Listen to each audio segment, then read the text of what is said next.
दोस्तों मैं हूं शाहरुख खान। दोस्तों आपका हमारे इस चैनल पर स्वागत है। दोस्तों लोकसभा चुनाव 2024 को लेकर समाजवादी पार्टी बीजेपी पार्टी के बाद सबसे ज्यादा एक्टिव मोड में नजर आ रही है, जिसने यूपी में अपनी कई सीटों पर प्रत्याशियों का ऐलान तक कर दिया है। साथ ही उसने ही सबसे पहले इंडिया गठबंधन के तहत कांग्रेस के साथ सीट शेयरिंग भी कर ली है। अखिलेश यादव इस बार उत्तर प्रदेश की 80 सीटों में से कुछ खास सीटों में ज्यादा फोकस कर रहे हैं, जिसमें आजमगढ़ से लेकर बदायूं, फिरोजाबाद से लेकर कन्नौज और मैनपुरी की सीट शामिल है।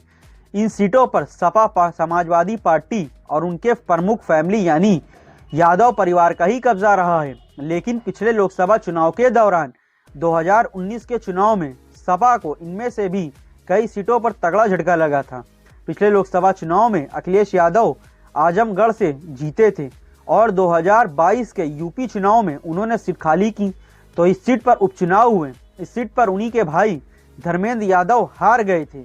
इसके अलावा मुलायम सिंह यादव ने मैनपुरी से 2019 में जीत हासिल की थी। डिम्पल यादव 2019 में हार गई थी और मुलायम सिंह के निधन के बाद वे मैनपुरी से उपचुनाव जीतकर संसद पहुंची थी। दोस्तों 2019 के ही चुनाव में बदायूं से अखिलेश यादव के चचेरे भाई धर्मेंद्र यादव भी चुनाव हार गए थे।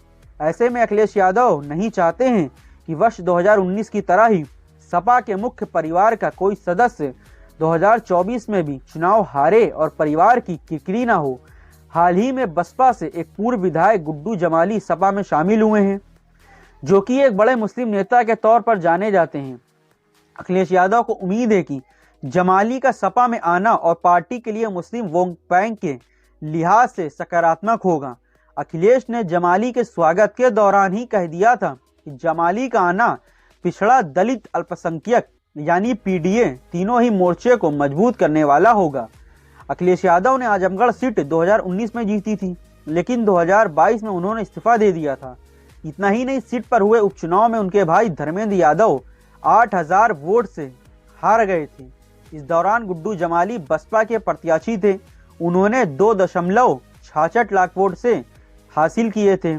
ऐसे में अखिलेश की सोच है कि जमाली का सपा में आना सपा के लिए फायदा बनेगा। हाल ही में अखिलेश यादव फिरोजाबाद के एक स्थानीय पॉपुलर मुस्लिम नेता और पूर्व सपा विधायक अजीम भाई से मिलने उनके घर चले गए थे।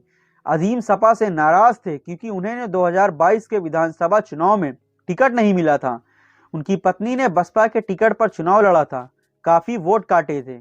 इसके चलते बीजेपी ने चंद्रसेन जादौन 32,000 के करीब वोट से जीते थे। वहीं फिरोजाबाद में काफी दलित वोट बैंक है और अखिलेश को उम्मीद है कि राज्यसभा भेजे गए दलित नेता रामजी लाल सुमन के चलते उनके खाते में दलित वोट भी बढ़ेंगे।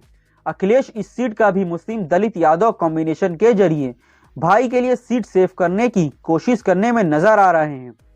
वहीं सपा ने अब अपने प्रत्याशियों की लिस्ट जारी की थी, तो इसमें धर्मेंद्र यादव को मैदान में उतारा गया था, लेकिन 19 फरवरी को 5 बार के सांसद सलीम शेरवानी के सपा के राष्ट्रीय महासचिव पद से इस्तीफा देने के बाद से ही अखिलेश यादव ने धर्मेंद्र की जगह शिवपाल को मैदान में उतारा है।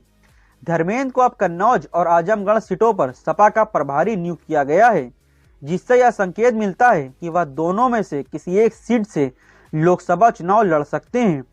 पहले ऐसी खबरें थी कि अखिलेश खुद कन्नौज से चुनाव लड़ने की योजना बना रहे हैं और लगातार इस संसदीय क्षेत्र का दौरा भी कर रहे हैं।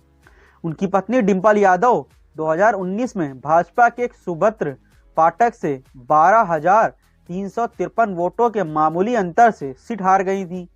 बदायूं के एक स्थानीय नेता ने कहा है कि सपा 2019 को छोड़कर कई चुनाव में बदायूं जीतती रही है। शिवपाल यादव बड़े और अनुभवी नेता हैं और उनकी उम्मीदवारी से जीत की संभावनाएं बढ़ेंगी। दोस्तों आपको वीडियो कैसा लगा नीचे कमेंट करके हमें ज़रूर बताएं, और हाँ वीडियो अच्छी लगी तो वीडियो को लाइक और शेयर करना ना भूलें। इस चैनल को भी सब्सक्राइब ज़रूर करें। तो फिर मिलते एक नई खबर के साथ। जय हिंद।